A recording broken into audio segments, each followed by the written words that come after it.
और विधानसभा का मानसून सत्र 28 जुलाई से शुरू हो गया है। यह सत्र 8 जुलाई तक चलेगा।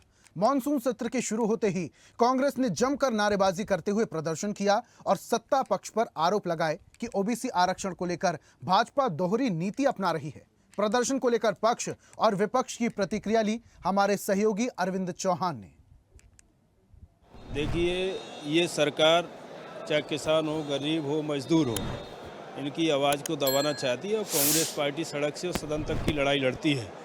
और सदन में एक हमारा दायित्व और फर्ज भी है कि हमें जनता की आवाज़ उठानी है। जिस तरह से इस सरकार ने जो फरमान जारी किया कि कोई धरना प्रदर्शन नहीं होगा, जब हम प्रदर्शन नहीं करेंगे, सरकार नहीं सुनेगी, तो हमारा ये फर्ज है, दायित्व है कि हम प्रदर्शन करेंगे। और महात्मा गांधी जी की मूर्ति के सामने आज भी हमने वो किया प्रदर्शन, इसलिए कि ये सरकार गिरगिट जैसे रंग बदलती है, ये जनता के काम नहीं करती। निश्चित तौर पर मैंने कहा ना, किसान, गरीब, मजदूर, नौजवान, इनकी आवाज़ को लेकर कांग्रेस हमेशा सड़क से और सदन तक की आवाज़ उठाती है। और निश्चित तौर पर किसानों के खाद और बीज की बात हो, लाइट की बात हो, अन्य कई ऐसी समस्या हैं, मूलभूत सुविधा हैं। अति बारिश हो रही है, इसकी वजह से भी किसान काफ़ी परेशान है। रोड नहीं है, पानी नहीं है, लाइट नहीं है। इन सारी समस्याओं को लेके हम सदन में पूरी ताकत के साथ आवाज़ को उठाएंगे। ये सरकार कांग्रेस के विधायकों की आवाज़ को दबाना चाहती है, चूँकि विधायकों की जनता की आवाज़ को दबाना चाहती है। ये आवाज़ कभी दबेगी नहीं। कांग्रेस के पास कोई मुद्दा नहीं है, मुद्दा विहीन कांग्रेस भटक रही है। आज भारतीय जनता पार्टी देश में विकास का कार्य कर रही है, चारों तरफ है विकास हो रहा है। कांग्रेस के पास कोई मुद्दा नहीं है, इसलिए कांग्रेस के लोग भटक रहे हैं। गिरगिट बोला गया है। जो कांग्रेस का जो चेहरा है वो हमेशा गिरगिट की तरह रंग बदलते रहते हैं, इसीलिए वो आदत बनी हुई है। कहने की आदत क्यों नहीं है? कोई मुद्दा नहीं है उनके पास, कोई नेता नहीं, कोई मुद्दा नहीं है, तो विकास के कार्य चल रहा है, तो बौखलाहट है कांग्रेस। ये तो खुद ही वो कितने रंग बदले उनको पता है। आज बीच पर ही संकट है सरकार के ऊपर, ओबीसी आरक्षण को लेकर भी अरे वो भाजपा वो परंपरा है, वो विश्व का सबसे बड़ा संगठन है। भाजपा की सच्चा देश की वो जो बोलती वो करती।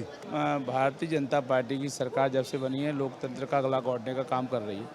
इस प्रकार के अगर अपनी बात सदन में नहीं रख पाएंगे, हम अपनी प्रदर्शन नहीं कर पाएंगे, जनता के हित के मुद्दे नहीं उठा पाएंगे, तो फिर मतलब क्या है? लोकतंत्र का मतलब यही है कि हम जनता के हित के मुद्दे सदन में या सदन के बाहर उठा सकें। जिस प्रकार से तुगलकी फरमान जारी किया गया है, उस फरमान के खिलाफ आज पूरा कांग्रेस पार्षद दल ने ये बयान दिया है कि हम कोई धरना प्रदर्शन अपनी बात को नहीं सकते, नारेबाजी नहीं कर सकते। तो मतलब कुल मिला के मुँह को सीलना, विधायकों के मुँह को सीलने का काम भारतीय जनता पार्टी की सरकार दबाने की कोशिश की जा रही है। निश्चित रूप से विधायकों की आवाज़, सदन के प्रतिनिधियों की आवाज़ दबाने की जा रही है। अगर सदन के प्रतिनिधि सदन में अपनी बात नहीं रखेंगे तो कहाँ रखेंगे? और इस प्रकार का जो कृत्य भारतीय जनता पार्टी की सरकार कर रही है, उसके खिलाफ हम लोगों ने आज प्रदर्शन किया। देखिए, कांग्रेस मुद्दा विहीन पार्टी है, संगठन है। मध्य प्रदेश में माननीय मोहन यादव जी के नेतृत्व में निरंतर विकास के काम किए जा रहे हैं। किसानों के लिए समृद्धि हो रही है।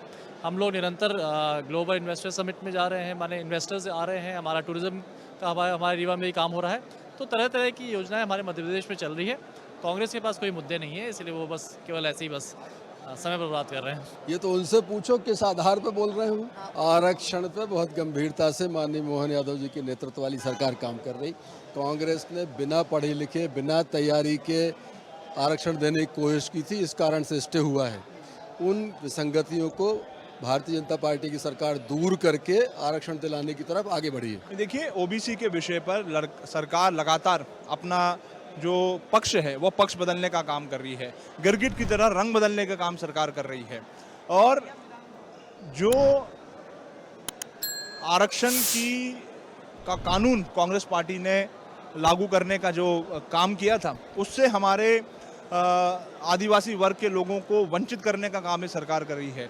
एक तरफ सरकार ओबीसी हितैषी होने का दावा करती है और दूसरी तरफ यही सरकार वकीलों के माध्यम से उनको मोटी फीस दे करके ओबीसी के लोगों को उस आरक्षण 27% आरक्षण से उसको वंचित करने का काम ये सरकार कर रही है। तो भारतीय जनता पार्टी का जो दोहरा चेहरा है वो आज पूरे ओबीसी वर्ग के सामने आ चुका है। और यही कारण है कि आज हमारा ओबीसी वर्ग सरकार के खिलाफ, हमारा ओबीसी महासभा के सभी साथी जो है एक बड़ा आंदोलन सीएम हाउस का घेराव आज करने जा रहे हैं और भारतीय जनता पार्टी का ये जो चरित्र है, चाल चरित्र है, उसको एक्सपोज करने का काम जो है हमारे सभी साथी मिलकर करने जा रहे हैं। भाजपा सदैव जो कहती है वो करती है।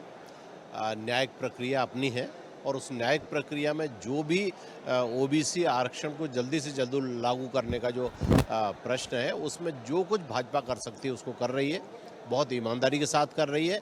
जहाँ तक गिरगिट की बात है, कांग्रेस पार्टी का इतने समय तक शासनकाल रहा और उसने सदैव इस तरह के आचरण किया है, इसलिए वो इस तरह के शब्दों का उपयोग करते हैं। भाजपा का दो आचरण कभी नहीं रहा। जो किया है, भाजपा की जो नीतियां हैं, जो रीतियां हैं, उन पर सदैव चलती रही है और उन्हीं पर आगे चलते हुए आज पूरे मध्य प्रदेश भी नहीं, पूरे हिंदुस्तान में 100% राज्यों में भाजपा है। ये अपने आप में बहुत बड़ा प्रमाण है। देखिए, ऐसा कुछ नहीं है। सरकार अपनी निष्पक्षता के साथ में काम कर रही है और सब वर्गों को एक साथ में लेकर के और ओबीसी के लिए भी निष्पक्षता कर रही है और अपना पक्ष रख रही है। खाद और बीज पर भी संकट खड़े हैं। कैसे? ऐसा कुछ नहीं है, सब मिल रहा है किसानों को और अच्छा सब चल रहा है। ऐसा कोई इतना संकट नहीं है जितना कि ये लोग हो हल्ला कर रहे हैं। जनता पार्टी की केंद्र में जब सरकार आई तो आप सबने देखा होगा कि माननीय नरेंद्र मोदी जी के नेतृत्व में ओबीसी आयोग का गठन किया गया। इसी तरह से आयोग का गठन करके ओबीसी के लिए जो भी लाभकारी चीज़ें हैं उन सब पर, चाहे वह फाइनेंशियल की बात हो या आपकी शिक्षा सत्रों में, चाहे वो नीट की परीक्षाओं में, तमाम क्षेत्रों में भारतीय जनता पार्टी की सरकार ने काम किया है। क्रिकेट बोला गया आज, कांग्रेस क्या बोलती है उस पर अपन नज़र नहीं रखते, इसलिए कि हमारे सर आप पर नजर क्यों नहीं रखते? विपक्ष 70 सालों तक विपक्ष की भूमिका ही अदा करते हुए देश की विकास को कितनी दूर रखी थी। हम तो सिंगरौली जिले के सिंगरौली विधानसभा के विधायक हैं। हम जो राजाओं के ज़माने में काम हुआ था उसके बाद 50 सालों तक कांग्रेस के समय में कुछ नहीं हुआ। 2008 में सिंगरौली जिला बना तो भारतीय जनता पार्टी बनाया, मेडिकल कॉलेज बनाया तो भारतीय जनता पार्टी ने बनाया, माइनिंग कॉलेज बनाया तो भारतीय जनता पार्टी ने बनाया। आज विकास की गाथा अगर जुड़ रही है, सिंगरौली में तमाम प्रकार की कोल कंपनियां आ रही हैं, बिजली उत्पादन हो रहा है, तो भारतीय जनता पार्टी की सरकार में हो रहा है। तो भारतीय जनता पार्टी किसी भी क्षेत्र को छोड़ना नहीं चाहती, न तो छोड़ेगी। यह जरूर है, देर सवेर कोर्ट का मैटर हल होगा और ओबीसी आरक्षण पुनः लागू होगा। और ऐसी ही ताजा खबरों के लिए लाइक, फॉलो और यूट्यूब पर सब्सक्राइब कर बेल आइकन जरूर दबाइए और हर अपडेट के लिए विजिट कीजिए स्वदेशलाइव.com।